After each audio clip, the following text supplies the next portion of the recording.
정권이 1인당 국민 총소득이 3만 달러를 최초로 넘었다고 쫙 홍보하고 있습니다. 2006년에 2만 달러 넘어가고는 3만 달러 넘는데 12년이 걸렸어요.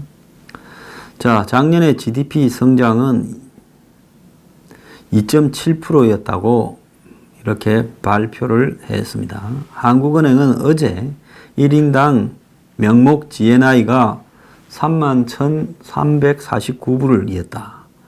그래서 12년 만에 다시 3만 달러를 돌파했다.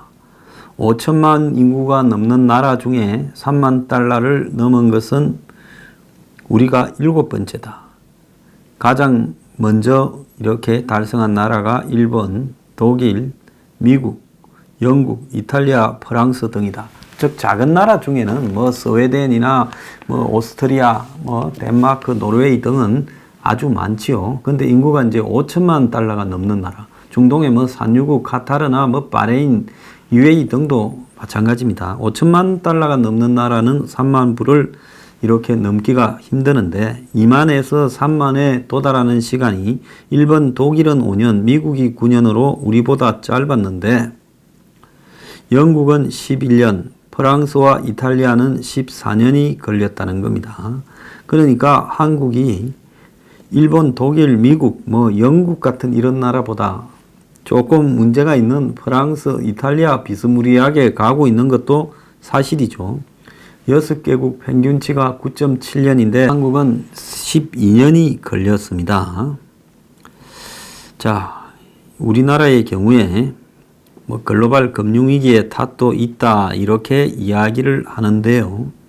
3만 달러가 중요한 게 아니라 사람이 3만 달러면 4인 가구면 얼마입니까? 12만 5천 달러, 즉 4인 가구는 그러니까 12만 5천 달러면 적어도 한 1억 4천만 원 이상의 수입이 돼야 된다는 건데 진짜 대한민국의 4인 가구에 1억 4천만 원 이상의 수입이 얻어지고 있습니까? 그렇기 때문에 이것이 한마디로 양극화 등에 의해 버는 사람은 많이 벌지만은 없는 사람들을 다수는 벌지 못하고 있다는 겁니다. 자, 그런데 실질 이 국민 총소득 성장률은 GDP 성장률 2.7%보다 훨씬 낮은 1%밖에 안 된다는 겁니다. 그럼 실질 GNI는 왜 이렇게 낮느냐라고 봤을 때는 실질 GNI는 실질 무역 손익이 반영된 것으로 실제 구매력이 얼마인가를 봐야 된다라는 겁니다.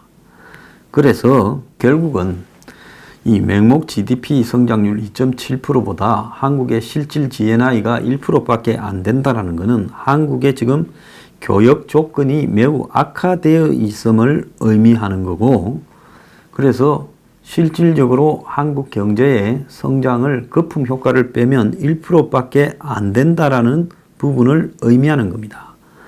그래서 반도체를 중심으로 수출 가격이 하락하고 유가가 상승해서 수입 가격은 유지되면서 수출은 줄어들고 수입은 상승하는 이런 교역 조건이 악화된 상황이라는 겁니다. 그래서 지난해 실질 GDP 성장률 2.7%는 2012년 2.3% 이후 6년 만에 최저 수준인데요. 그런데 4분기 지난해 그러니까 10, 11, 12 석 달은 성장률이 1%밖에 안 됐다는 겁니다. 그래서 지난해 GDP 성장은 정부 소비가 5.6% 증가하면서 11년 만에 최대치로 나오게 되고 그것이 지난해의 GDP 성장에 큰 영향을 미쳤다. 이렇게 지금 알려지고 있습니다. GDP 성장이 몇 프로고 나발이고 국민들은 당장 자신들이 하는 가게에 손님이 없어지고 그 다음에 가구마다 쓸 돈이 없어지는 게 더 심각한 부분이지요. 자, 그런데 세계 3대 신용평가사 중에 하나인 이 무디스가 한국의 올해 성장률을 또 낮춰서 2.1%로 낮추었습니다. 작년 11월 달에 2.3%라 하다가 갈수록 지금 이렇게 낮추고 있어요. 그래서 2.1% 성장이라는 것은 잠재 성장률보다도 훨씬 밑도는 성장률 쇼크로서 지금 받아들이고 있는데요. 매우 충격적인 이야기입니다. 한국은행과 KDI는 2.6%, 정부는 2.67이라고 보고 있고 현대 LG 같은 민간경제연구소는 2.5%라고 보고 있는데 무디스 같은 이런 회사는 실질적으로 매우 과학적으로 분석하는 회사입니다. 대외 환경이 한국 경제에 지금 아주 안 좋은 방향으로 가고 있다. 세계 무역이 둔화되고 있고 투자 모멘텀이 악화되면서 반도체를 필두로 중국의 중간재 수요가 약해지면서 수출 투자 전망이 악화되고 있다. 그래서 우리나라 수출의 5분의 1, 20%를 차지하는 반도체가 작년에는 호황이었지만 최근 석 달간에 급감을 했고 지난달에 반도체 수출은 그전 해보다 22억 달러, 25%나 줄어들었고 급격한 최저임금 인상에 따른 고용 악화도 하향 조정의 배경이라는 겁니다. 그래서 한국 경제가 대외 여건이 불확실해지고 최저임금이 급등하자 기업들이 다 투자를 미루고 있다며 고용 불안이 소비를 위축시키고 있다라는 겁니다. 즉 한국의 고용 악화가 정부의 책임이다라고 이야기를 한 것이죠. 자, 그런데 수출이 어제도 말했지만 지난달까지 석 달 연속 감소하면서 3년 만에 연간 마이너스가 지금 예상이 되고 있습니다. 정부가 수출 기업에 235조의 무역 금융을 지원한다니 어떤 분이 제 말에 다른 거는 동감하지만 그건 잘못된 거다. 박정희 때부터 수출 드라이버 정책을 펴왔고 그런 걸 하는 거는 문재인 정권이라도 당연한 거다 이러는데요. 그거는 수출이 죽기 전에 약간 기세가 꺾일 때 해야 되는 부분이고요. 이제 정부가 그런 거 한다고 해가지고 한마디로 수출이 늘어날 상황은 아니다라는 것이 제 말의 요점입니다. 때로는 제 말의 요점을 말하지 않고 엉뚱한 말씀을 하시는 분들이 계세요. 제가 수도 없이 영리병원이나 원격의료 안 된다 했는데 그게 왜 그런지 다시 설명해 주라. 잘 모르겠다. 그러면 저한테 말하지 말고 앞으로 돌아가서 제가 했던 말들을 살펴보시기를 바랍니다.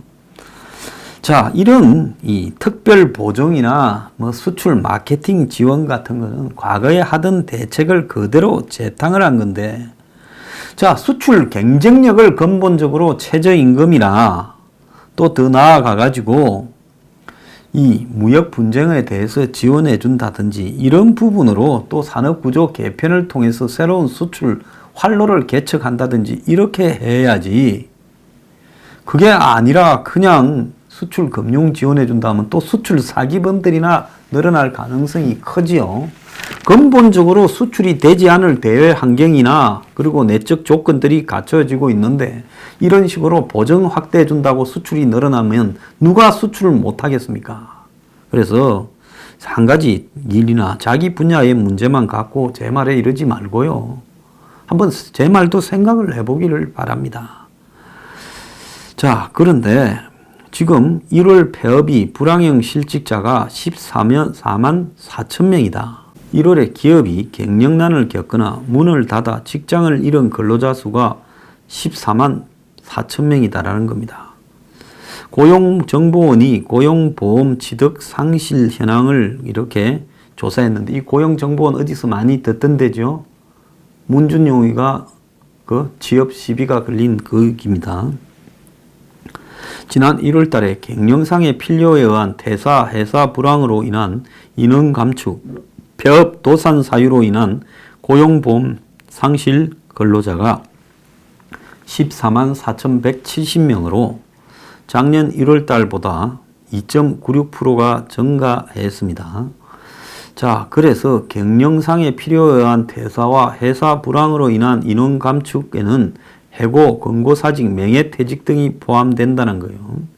그래서 2005년, 2017년 사이에는 불황형 실직자가 11, 2만 명 사이에 왔다 갔다 하다가 지난해 14만 명을 넘었었고 올해도 지금 작년보다 더 증가를 했습니다. 지금 폐업 불황형 실직자의 23.8%가 제조업에서 나왔다. 지금까지는 전부 무슨 서비스업이다, 무슨 숙박업이다, 요식업이다 했는데 제조업에서도 지금 심각한 상황이 벌어지고 있다는 겁니다. 먹는 장사가 남는 거다, 이렇게 이야기를 했는데 이제는 먹는 장사가 굶는 장사가 되고 있어서 과열 경쟁을 하고 있는 치킨집 등은 죽을 지경이고 점포의 절반이 매출이 20%가 넘게 줄었다는 겁니다. 인건비가 2년 사이 30%가 넘게 올라갔는데 매출은 이렇게 줄으니 옛날보다 수입이 절반 이하로 줄어들고 있다라는 역대 최악의 외식업 경기가 각종 지표로 확인되고 있어요. 농림부와 유통공사가 이렇게 작년 4분기 외식산업 경기 전망 지수를 확인한 데 따르면 64.2까지 내려갔다는 겁니다. 3분기 연속 하락한 것으로 조사를 시작한 2016년 1분기 이후 최저라는 거예요. 자, 이 지수는 3개월간의 체감 경기와 앞으로 3년간의 경기 전망을 조사한 거라고 합니다. 요식업 등에서요. 업종별로 보면 일반 음식점업의 경우 기타 외국식 음식점업을 제외한 모든 업종에서 최저치를 찍었다는 겁니다. 가장 많은 사업체가 있는 한식 음식점과 관련해서 지수 하락폭이 갈수록 커져서 향후에 매우 우려된다. 육류구이 전문점의 경우 경기 침체로 외식 소비 트렌드가 가격대가 높은 소고기보다 닭이나 오리로 이동하는 추세가 당분간 계속될 거다. 그러니까 요즘 소고기는 굉장히 비싼데 거기에 돼지고기 가격도 만만치 않지요. 그러니까 싼 닭이나 오리 먹는다는 겁니다. 자, 치킨집도 지금 바닥을 찍고 있다는데요. 평창 올림픽 월드컵 등을 계기로 2분기에 좀 올라갔지만은 2분기 이후에 크게 하락하고 4분기 때는 57.5로 내려가서 경쟁 심화로 전망이 매우 부정적이라는 겁니다. 또 워라벨이니 김영란법 등에 의해서 타격을 입은 주점업 술집도 지금 경기가 아주 빌빌 싸고 있다는 겁니다. 통계청의 음식점업 생산 지수도 마찬가지로 지난해 93.7로 전년 97.2보다 3.6%가 하락을 했다는 겁니다. 그래서 지난해와 작년에 매출이 매우 큰 폭으로 내려갔는데요. 자, 중소기업 중앙회가 독자적으로 조사한 데 따르면 음식 주점업 운영자의 5명 중 4명이 80.5%가 전년도와 비교해 위기 상황이라고 하고 51.5%는 월 매출이 20% 이상 감소했다. 그래서 숙박업이나 개인 서비스업 같은 다른 업종에 비해 타격이 더 커서 힘들다고 하고 있습니다. 자, 이 음식 주점업의 3분의 2는 경영 상황이 위기인 주요 이유로 최저임금 인상, 인건비 부담 가중을 꼽았고 판매 부진이 49.5, 재료비 인상이 46.5, 경쟁 심화가 25.3%로 이렇게 말을 했는데요. 자, 은퇴 세대가 외식 음식점 업을 창업을 하고 그래서 공급은 넘쳐나는데 이제 외식을 할 수요는 줄어들고 있다는, 소비가 줄어들고 있다는 거예요. 그게 위기의 본질인데 여기에 경기 침체, 과당 경쟁, 최저임금 인상 등 비용 상승이 이렇게 이제 복잡하게 얽히면서 역대 최악의 지금 상황이 벌어지고 있는데 전국 주요 먹자 골목에서 누군가 망해서 나가면 또 새로운 사람이 들어와서 또 망하는 이런 생존 경쟁이 지금 반복되고 있는데 최저임금 인상으로 인한 인건비 상승이 이렇게 위기를 지금 심화시키고 있지만 사실상으로 오래전부터 누적된 문제들이 지금 심화되어 오다가 최저임금 인상이 계기가 되어서 터지고 있다, 이렇게 봐야 될 상황입니다. 자, 그래서 이 외식업이 이렇게 다들 망해 간다면 앞으로 여기에서 망해서 길바닥으로 놓는 빈곤층으로 전락하고 은행의 부채를 자영업자 대출을 못 갚는 사람들이 속출하고 그러면 담보로 제출되었던 또 부동산 등이 문제가 될 건데 정부는 국민소득 3만 불이 넘었다라고 지금 이 찬양을 하고 있습니다. 뭘 몰라도 한참 모르지요. 잘 나갈 때는 지가 잘 나가면 맨날 호텔에 살고 호화 식당에 다니기 때문에 나머지 사람들이 어떻는지를 잘 모릅니다. IMF 때 전 국민이 고생을 했지만은 IMF 때 처음으로 여당이 된 당시의 동교동 실세들은 IMF를 몰랐지요. 진짜 좋은 세월을 구가했던 걸 제가 옆에서 지켜봤습니다. 최고급 호텔에서 아주 식당마다 최고급 식당에서 저녁에는 술자리에 그들에게는 IMF가 없었습니다. 지금 문재인 옆에 있는 문바들 386 운동권 출신들은 그야말로 최고의 시절을 인생에서 구가하고 있기 때문에 그들은 지금 서민들의 고통이나 삶의 붕괴가 눈에 보이지 않는 거지요. 그저 수치로 또 정부 돈 풀어서 무슨 일자리나 가짜로 창출하고 정부 돈 풀어서 보정이나 해주면서 이 모든 것을 덮으려고 하고 있다는 거예요. 하루살이들이죠. 결국 하루 뒤에 폭로될 짓거리를 이렇게 하고 있습니다. 자, 유치원 연합회가 어제 항복했어요. 참 그 단체도 한심한데 문제는 한유총의 허가를 취소해버린다. 서울교육청에서요. 그리고 또 국세청은 달라들어서 세무조사를 하겠다고 협박을 하고 경찰청은 잡아넣겠다. 검찰청은 이야기를 하고 자, 그러니까 항복해 버렸습니다. 자, 한유총 설립 허가를 취소한다면 민노총도 지금 취소해야 되는 게 상식 아닙니까? 이 나라 개판 5분 전입니다. 그런데 제주 녹지병원이라고 영리병원이 지금 이제 법정으로 가게 됐다는 겁니다. 몇천억 들었다고 우기는 저 사람들을 애초부터 허가를 안 해서 줬어야지 저것들을 허가해줘서 이제는 저 사람들이 정부가 물러내든지 민간인을 그러니까 내국인도 이렇게 우리 병원에 와서 치료받게 만들든지 양자택일하라고 거대한 로펌을 옆에 붙여서 소송 들어갔는데 소송 결과 결국은 처음에 경제자유구역부터 시작을 해서 내국인 허가를 이렇게 했다가 뒤늦게서 애매하게 허가를 내주면서 내국인은 안 된다라고 했는데 저놈들도 그거 다 알고 시작해놓고 이제 와가지고 처음에 원칙은 내국인이 있었다. 중간에 애매하게 빠졌는데 수용 못하겠다. 병원 문 닫겠다 하면서 돈 내놔라. 지금 이러고 자빠졌습니다. 자, 여기에서 이제 내국인도 영리병원 가서 진료를 받아도 된다라고 법원이 판결하고 또 내지는 저걸 물려주라고 하게 되면 수많은 사람들이 이제는 영리병원을 만들어서 정부에 비싸게 팔아먹거나 건설비 빼먹고 아니면 내국인이 이제는 그 병원에 가서 치료를 받게 될 겁니다. 그게 뭐가 문제인지 모른다는 사람요. 재산이 억수로 많아서 니는 재산이 몇백억 돼서 지금의 한 너댓 배를 내고도 치료받아도 좋냐?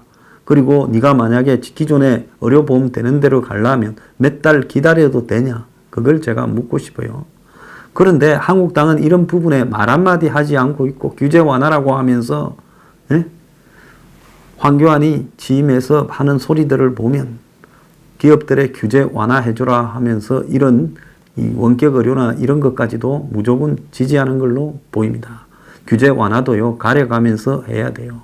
우리 사회의 시스템을 파괴하는 규제 완화 절대 용납해서는 안 됩니다. 자, 문정권이 암호화폐를 완전히 방치해서 지금 개판 5분 전으로 되어가고 있습니다. 이 이야기들은 내일 하겠습니다.